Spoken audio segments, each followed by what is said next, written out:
Era o Payet que estava pela esquerda, em tese como desenho inicial do Vasco. Você não vai fazer o Payet acompanhar o lateral direito do Atlético Goianiense o jogo inteiro. O Vasco deixava o Payet ficar junto do Verratti e o Matheus Carvalho se movia para o lado esquerdo, né? Pelo Matheus Carvalho, esforça o Hugo Moura e o Adson, que naturalmente faz essa volta pelo lado direito com mais frequência. Isso dá uma distância maior a ser percorrida e o outro detalhe para mim do jogo, como você tinha Verratti e Payet como os dois primeiros homens na frente, mais liberados de recompor, mas vigiando a saída de bola do Atlético, essa saída acaba ficando com muito conforto, porque não são jogadores que vão fazer esse trabalho de pressão. A torcida vascaína feliz com a classificação do Vasco às quartas de final da Copa do Brasil. Foi com sofrimento, é verdade, não foi com bom futebol, mas o Vasco já se garantiu. É o primeiro time nas quartas de final da edição de 2024 da Copa do Brasil. Falaremos muito sobre esse jogo. Eu tô aqui com Carlos Eduardo Mansur, com Alex e com vocês aí de casa, o caminho, né, conhecido de todos já. Hashtag troca de paz. Atenção, torcedor do Vasco, solte sua voz. O que você achou da exibição do Vasco? O que te preocupou ou o que te aliviou depois de ver o time hoje em campo contra o Atlético Goianiense nessa vitória por 1-0 em São Januário, hein? Queremos ouvi-lo. Vai lá no Twitter, né, no X, hashtag troca de passes, hashtag troca de passes. Mandem as suas mensagens pra gente, tá legal? Carlos Eduardo Mansur, é que eu falei Mansur em francês, entendeu? É muito francês no dia a dia aqui para falar sobre os Jogos Olímpicos. O que achou dessa vitória do Vasco, Mansur? Boa noite, bem-vindo ao Troca. Boa noite, Felipe. Boa noite, Alex, todo mundo que assiste o Troca. Não foi um grande jogo do Vasco. Aliás, o Vasco tem oscilado muito nos últimos jogos. Curiosamente, desde que ele... E não é estabelecer uma relação de causa e efeito como regra, não, mas desde que o Vasco, até pela volta de alguns jogadores, pela chegada de outros, abre um pouco mão de uma estrutura de time que tinha dado a ele muito vigor, muita capacidade de ser um time seguro, de saída rápida, de escape rápido, o Vasco tem tido alguma dificuldade de se adaptar a outros desenhos e a outros modelos. O jogo de hoje teve um primeiro tempo de um Vasco que dava muito conforto ao Atlético Goianiense para sair de trás, né? A forma como o Rafael Paiva encontrou para acomodar ali o Payet, que saía do lado esquerdo para vir por dentro. O Matheus Carvalho fazia essa cobertura por trás para o Vasco se acomodar atrás, ficando o Payet e o Verratti mais à frente, dando o primeiro combate quando o Vasco não tinha a bola. O Vasco dava muito conforto ao Atlético Goianiense na construção, mas o Atlético não era um time tão contundente assim. O Vasco conseguiu construir duas boas oportunidades, uma delas fez o seu gol, porque tem mais qualidade técnica para definir jogadas com o adversário, e no segundo tempo não conseguiu reter a bola, não conseguiu administrar o jogo, e em dados momentos não conseguiu sequer ligar contra-golpe. Com 30 minutos de segundo tempo, a posse de bola estava em 70% a 30% a favor do Atlético. O Vasco teve bastante dificuldade já com outra formação. Acho que as mudanças não conseguiram corrigir as dificuldades que o time tinha em campo. Não foi um bom jogo do Vasco, mas que vai comemorar a classificação. A essa altura da temporada, está nas quartas de final. É uma grande notícia para o torcedor do Vasco, mas nesse momento o Vasco voltou a ser um time no momento de insegurança quanto ao seu rendimento. Algo que parecia ter melhorado, em dado momento, voltado a competir, o Vasco de novo perdeu um pouco de competitividade. Alex, como é que o jogador recebe, né, depois de um jogo como esse, uma classificação importante, comemorada pelos torcedores, pela torcida, mas o jogador sabe quando o time não está andando como todo mundo imagina, né, Alex? Como é que a situação dentro do vestiário é administrada? Boa noite, Alex. Boa noite, Felipe, Mansur. Cadu Mansur. Isso eu vou dizer pra você. Olha, cara, ali vai entrar ele, ó. Eu tô ansioso pra ouvir o Lédio, cara, de verdade, de novo. E Rico.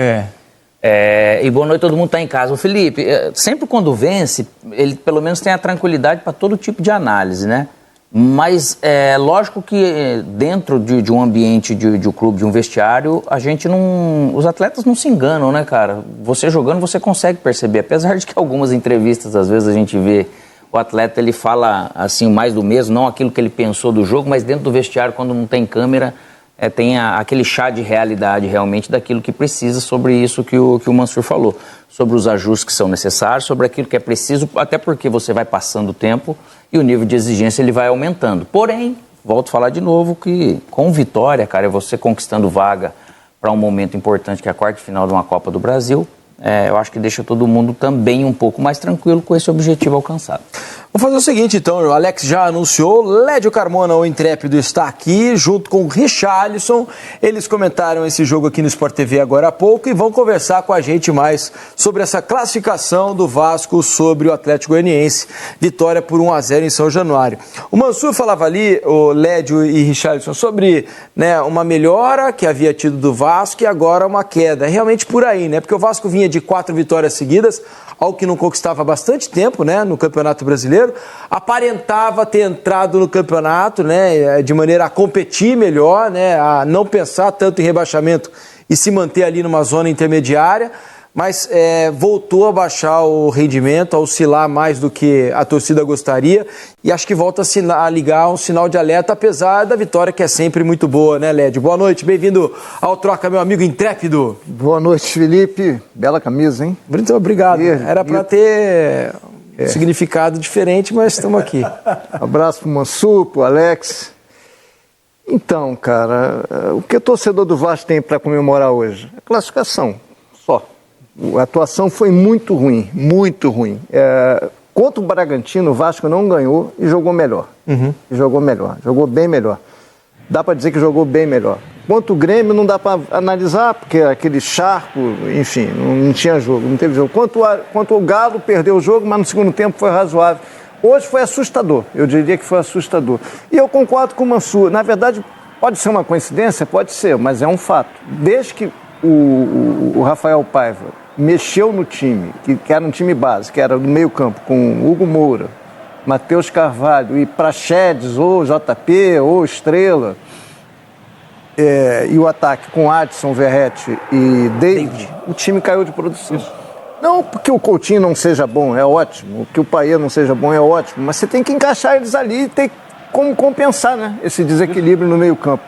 E não conseguiu. Ele hoje tentou botar os Forças junto com o Hugo Moura até mais adiantado, desgastou o Hugo Moura, não resolveu com o Matheus Carvalho, tirou o David estranhamente não entrou nem no segundo tempo, ele entrou no jogo e não deu certo. Eu voltaria a jogar com o Matheus Carvalho, com o Hugo Moura e talvez com o Payet contra o Fluminense, que não vai ter o Coutinho mesmo, e voltava os 3 atacantes da frente, Adson, Verratti e David, que é o que estava funcionando. Com isso, o Vasco teve 4 vitórias seguidas, um empate contra o Botafogo, ganhou do São Paulo por 4-1, só perdeu para o Bahia. Assim mesmo, no jogo que foi bem igual. Enfim, foi um jogo muito ruim, o Atlético dominou o jogo no segundo tempo. No primeiro tempo, o Vasco também não dominou, foi um jogo mais equilibrado. No segundo tempo, o Vasco se esfacelou fisicamente, o que também é assustador. E o Atlético só não empatou o jogo porque o Vasco teve sorte, alguma sorte. O Atlético é fraco tecnicamente, é o lanterna no Campeonato Brasileiro e não conseguiu achar espaço. Mas o Vasco hoje flertou com um caos, com um drama em São Januário. E o torcedor resiliente lá, comemorando no final a classificação, porque é apaixonado pelo clube. Mas o desempenho, né, Richarlison, foi assustador. Tudo bem, Henrique? Boa noite. Acaba de receber a informação que está tendo briga lá na torcida do Vasco. Assim, aqui a gente tiver as imagens, a gente mostra direto lá de São Januário. Ô Richarlison, eu estava ouvindo o Lédio, o Mansur, Alex falarem sobre o jogo, né? E também assistindo a partida. O que mais me chamou a atenção é como o Vasco não conseguiu controlar o jogo, né? O quanto o Vasco foi incapaz de articular boas jogadas para ameaçar o gol do Atlético Goianiense. Foram muito pequenas, muito raras as oportunidades de gol criadas pelo Vasco, a ponto de o Verratti, que é o centroavante do time, ele não finalizou nenhuma vez ao gol hoje contra o último colocado do Campeonato Brasileiro, Rick. Por que acontece? Boa noite, bem-vindo ao Troca. Boa noite, Felipe, Mansur, Alex, mais uma vez o pessoal lá de casa. Cara, foi um jogo assim tecnicamente muito abaixo mesmo, de pouco futebol, muita transpiração, muita vontade, muita raça, mas com pouquíssimas inspirações, tecnicamente falando, né? O Rafael Paiva pensou uma formação tática para se defender melhor, com 3 volantes, e dar mais liberdade para o Payet. Não funcionou, né? Eu assustei quando eu vi que o O Sforza foi o primeiro volante e não o Hugo Moura. Já comecei me assustando, porque realmente o problema do Vasco quando jogava Sforza e Galdames é que eles não tinham poder de marcação.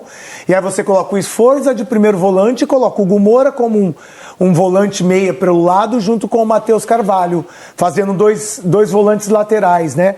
E aí você desgasta o Hugo Moura, que não tem uma qualidade técnica de aproximação, de enfiar uma bola, de ter um controle de jogo, e aí não encaixou. O Payet, muitas das vezes, como o Mansur bem trouxe, jogando da esquerda para dentro, e aí ele tira a qualidade do Piton, que é de passagem, de ultrapassagem, então ele tira o espaço do Piton, né? Então, assim, algumas coisas que o Rafael Paiva pensou não funcionaram. Mesmo assim, o Vasco não foi tão, né, ameaçado pelo time do Atlético Goianiense no primeiro tempo. Teve o brinde no final, né, de um gol meio os trapalhões, né, numa jogada que o Guilherme Romão, ele bate com a perna direita. Entender até agora o que ele bate com a direita, bate com a esquerda, ele não consegue tirar, enfim. Numa das poucas vezes que o próprio Piton chega, né, no campo ofensivo. E agora, o que me preocupa mais, ou o que preocupa mais o time do Vasco e principalmente a torcida, é um segundo tempo muito, muito ruim. Não conseguiu controlar o jogo, sofreu muito com muitos espaços, as substituições, não entendi o que o Paiva pensou, porque ele tira o poder defensivo de Hugo Moura, mesmo cansado, e de Matheus, e coloca GB, dois atacantes centralizados, coloca o Galdames, que é um jogador que não tem poder defensivo de marcação, e aí ele acaba ficando com o Sforza e Galdames mais uma vez, num jogo onde ele estava sendo atacado. Mantém o Verratti pregado. O Verratti muito cansado, com o GB fazendo a companhia, o Adson no segundo tempo virando um lateral, quase um ala, porque ele teve que marcar muito em vez de ter possibilidade de atacar. Então, assim, muitas das coisas que o Rafael Paiva pensou não funcionaram. E aí o Vasco realmente teve um segundo tempo muito abaixo, claro. O Atlético Goianiense foi para cima, né, dependia do empate para buscar as penalidades, a gente está vendo alguns lances. Se lançou, mesmo assim o Vasco, com os espaços que o Atlético Goianiense deixou, não conseguiu fazer o jogo acontecer quando teve a posse de bola. Então, assim, é preocupante, porque realmente é aquilo que vocês comentaram. O Vasco teve 4 jogos muito bons, dentro daquela formação que a gente trouxe, o Lédio trouxe, o Mansur trouxe, com 2 pontas abertas de velocidade, com um jogador enfincado que é o Verratti e com um jogador que é um meia, mas que também dá a possibilidade de movimentação defensiva, que é o Praxedes ou o JP. Com o Payet vai ter dificuldade, porque realmente o Payet não se recompõe, não tem recomposição. E aí um segundo tempo que não funcionou e entra naquilo que você me perguntou, o porquê? Porque o Paiva pensou uma coisa e os jogadores não conseguiram executar. E chama atenção o fato do David sequer ter entrado durante o jogo, né? O David que vinha sendo o titular ali. Eu achei que quando eu falei, podia tirar o Verratti, bota o David na frente com o Adson para tentar segurar a bola. Ele manteve o Verratti, não botou o David e botou o GB. E pôs o GB em campo. Eu não sei exatamente o que ele pensou com essa substituição. Só para fechar com vocês aqui, vou dizer algo que para mim está bastante claro. Eu já disse outras vezes aqui no Troca de Passes. Aproveitar que estamos no momento da janela de transferências, né? Me parece muito clara a necessidade do Vasco contratar pelo menos um zagueiro e um atacante de beirada, um atacante de velocidade, um cara que tenha força para ter uma jogada individual, quando o jogo está amarrado, ele tem a iniciativa de conseguir desequilibrar a defesa adversária num lance, porque o Vasco ficou nesse aspecto completamente inativo durante o jogo, né? Acho que é algo que o Vasco precisa, pelo menos na minha opinião, atacar rapidamente na janela de transferência. Mas você toca num assunto que o Alex, eu acho que deve ter o mesmo pensamento que eu. Se você colocar que o David faz isso e o Adson faz, e aí você tem o Rian, que é um menino novo que Ryan, que é um menino novo que perdeu espaço com o Paiva, porque a torcida começou a pegar no pé, tudo mas bem, aí é uma tem a aposta, juventude. Né, Rick? Você tem que ter mais gente para rodar ali, Ele né? é o que? É colombiano? Desculpa. Esse que entrou, o Emerson Rodrigues, então, que também é um jogador de lado que traz uma intensidade de 1 contra 1, tanto é que na própria estreia ele faz um bom jogo, ele vai para cima, enfim. Então, assim, tem algumas boas possibilidades. Eu acho que, na minha opinião, falta algo diferente para esse time do Vasco, que é entender os jogos que são jogados dentro do próprio jogo. como o Tite sempre fala, existem pequenos jogos que acontecem dentro de 90, 95 minutos. O Vasco não consegue entender. Não sei se é a pressão da torcida, não sei se é um entendimento que não bate com aquilo que o treinador pensa e os jogadores tentam executar dentro de campo. Então, eu acho que falta muito mais isso do que opções. Porque eu acho que ele está bem, assim...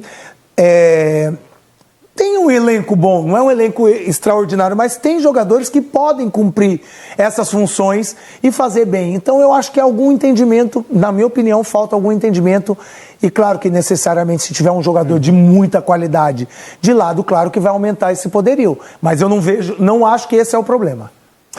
Tá certo, deixa eu agradecer então Lédio Carmona, o intrépido, Richarlison, obrigado meus amigos pela presença aqui no Troca, hein? Bom descanso. Obrigado, amigo. Valeu. Mais uma vez, parabéns pela camisa. Obrigado. Só isso.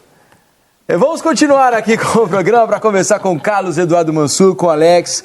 Ô, Mansur, eu sei que você preparou aí uma análise pra gente, né, a respeito do jogo de hoje, essa vitória do Vasco 1-0. A gente falou muito dos problemas Só pra rapidinho aqui. Por favor. O que vocês pensam sobre a janela de transferências? Esse assunto que eu acabei de levantando aqui com o Rick e com o Eu acho que se você analisa tecnicamente, é difícil discordar do que você colocou. O que existe uma grande interrogação é sobre o momento do Vasco administrativo, para ir ao mercado e fazer esse tipo de contratação. Né? Desde a questão envolvendo a propriedade o comando da SAF Vasco, passando para a associação, a gente sabe que a associação vive uma dificuldade econômica grande. Este elenco montado e que está no Vasco hoje, ele... Para o que o Vasco nesse momento gera de receita, ele já impõe uma certa dificuldade de manutenção. Sim. A ida ao mercado, ela não tem uma capacidade de ousar tanto na busca por reforços. Então, a gente sabe que Pedrinho, a associação que está hoje com a propriedade da SAF, tem buscado soluções para tentar manter o clube até encontrar uma solução definitiva que seja uma nova venda. Mas nesse momento o Vasco não tem esse poderio todo para ir ao mercado, né? Então não é tão simples assim. Não é fácil a situação, não. Vamos lá, análise então, Mansur. O que você preparou pra gente aí sobre o jogo? A gente falou muito sobre os problemas do Vasco, especialmente sem bola para competir, mas eu queria chamar a atenção para dois lances do primeiro tempo que mostram para mim a parte que funcionou no jogo do Vasco. É o mesmo movimento acontecendo hora de um lado, hora do outro. Vamos para o primeiro lance? O Vasco está fazendo a saída de bola, a gente vai ver que tá na imagem aqui os dois zagueiros, o Maicon com o Léo, o esforço era quase sempre o primeiro jogador fazendo essa saída de bola. Mas isso é uma questão, uma das questões do lance. Aqui, atenção, com a subida de dois homens pelo lado, você tem o Shailon obrigado a se juntar quase à linha de defesa. Como o Luiz Fernando saiu para dar o combate aqui, e em muitos momentos o Atlético Goianiense ficava com os dois volantes cuidando dessa zona. Onde o Vasco começou a levar vantagem? Na presença de um homem que saísse da esquerda para dentro, no caso, o Payet, ocupando esse espaço às costas do volante. A bola vai girar, vai chegar aqui no Paulo Henrique, e aí veja só. Jogo, né, Mansur? O Paulo Henrique fez um bom jogo. Fez um bom jogo. A presença aqui do Adson atraiu um dos dois volantes, no caso o Baralhas, o Gonzalo Freitas está por aqui, e o espaço que se cria para o Payet receber essa bola por trás. Por quê? Porque o Shailon aqui atrás não fecha essa segunda linha à frente da defesa, porque ele está ocupado com os homens do Vasco naquele setor. Essa bola vai entrar e o Payet vai ter a melhor chance do Vasco, criar a melhor chance do Vasco no primeiro tempo. Um movimento similar vai acontecer no sentido oposto, da direita para dentro, no lance que vai resultar no gol do Vasco. Aqui o Vasco inicia a construção de novo com dois defensores, mais um homem. Aqui, só chamar a atenção aqui, porque o movimento está começando a acontecer aqui, com o Paulo Henrique. Ele vai fazer esse movimento para pesar o centro do campo, os dois volantes. Então aqui os dois volantes ocupados, com homens para marcar por dentro, e o Paulo Henrique fazendo esse movimento por trás, o mesmo movimento que o Payet fez da esquerda para dentro, o Paulo Henrique está fazendo da direita para o centro. O Vasco vai girar essa bola, ó, aqui o Paulo Henrique já se movimenta para receber. Não é nada comum, né? Naquela função, o lateral direito tá lá, né? E a partir daí surge a jogada do gol. Vai ter, evidentemente, uma sucessão. Então, o Verratti é travado na primeira finalização, o chute do Piton acaba tendo desvio, uma tentativa de salvar, mas o Vasco conseguiu encontrar soluções pesando esse centro do campo e sobrecarregando os volantes, sempre com o movimento de um homem de fora para dentro. Primeiro foi o Payet da esquerda para o centro e depois o Paulo Henrique da direita. Isso mostra a questão muito do porquê que realmente o Vasco ele não foi bem, porque ele não estava num dia mesmo inspirado, porque espaço, campo, jogo, ele acabou te dando. Mas essa questão dos 3 volantes também tem um lado que eu acho que o Sforza, ele tá aí, ou ele vive numa zona de conforto, parece que ele quer jogar de primeiro.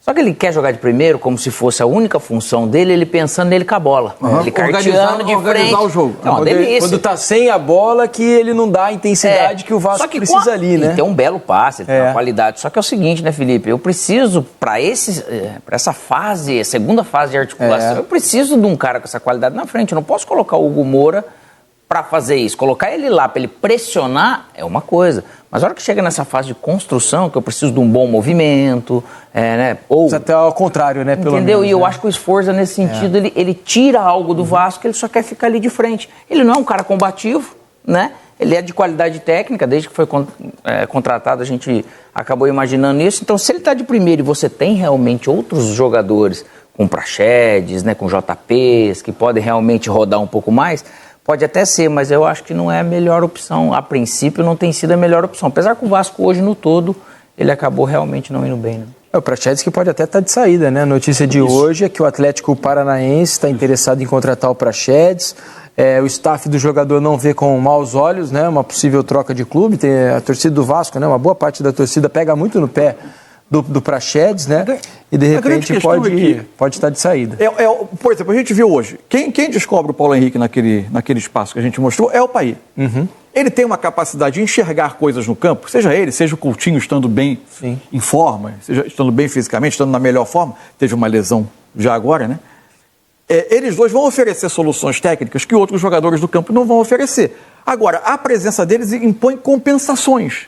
Por exemplo, hoje, era o Payet que estava pela esquerda, em tese como desenho inicial do Vasco. Você não vai fazer o Payet acompanhar o lateral direito do Atlético Goianiense o jogo inteiro. O Vasco deixava o Payet ficar junto do Verratti e o Matheus Carvalho se movia para o lado esquerdo, né? Pelo Matheus Carvalho, Sforza, Hugo Moura e o Adson, que naturalmente faz essa volta pelo lado direito com mais frequência. Isso dá uma distância maior a ser percorrida e o outro detalhe para mim do jogo, como você tinha Verratti e Payet como os 2 primeiros homens na frente, mais liberados de recompor, mas vigiando a saída de bola do Atlético, essa saída acaba ficando com muito conforto, porque não são jogadores que vão trazer esse trabalho de pressão. A formação anterior do Vasco ela ficava um pouquinho mais redonda, você tinha os 2 homens pelo lado. Agora, é menos técnica. Então onde o futebol te dá alguma coisa, ele eventualmente te tira algo que você vai precisar compensar. E num jogo onde o Vasco precisava mais disso, hoje naturalmente ele não teve, né? Teve muita falha nesse sentido, com a bola e te força a sofrer sem ela. Porque o Payet ele teve 4 jogadas, 5 jogadas, muito pouco no jogo, mas você percebe, eu até falei pro Felipe, teve uma hora que ele deu um tapa assim, deu uma arrancada, você já percebe ele bem fisicamente. Isso. Mas não foi um dia que o time todo acabou ajudando para premiar, mas ele tem que estar realmente em lugares onde ele vai poder fazer isso virar realmente uma vantagem. E por isso que eu tenho a impressão de que quando ele joga muito aberto, ele traz menos vantagem para o Vasco. Eu acho que ele tem que estar mais próximo do centro do campo, que é onde ele pode fazer mais diferença, mesmo que em vários momentos do jogo ele se desloque da lateral para dentro, mas tenho a impressão que pelo conforto de estar à beira da lateral, onde tem um pouco mais de espaço, ele talvez prefira se posicionar jogar assim, contra o Vasco e contra o Payet. Você vai jogar com ele, cada vez que ele cair para beirada eu comemoro. Ele fica mais longe de uma zona de risco do que é o meu gol, no caso. É por aí, vamos aguardar.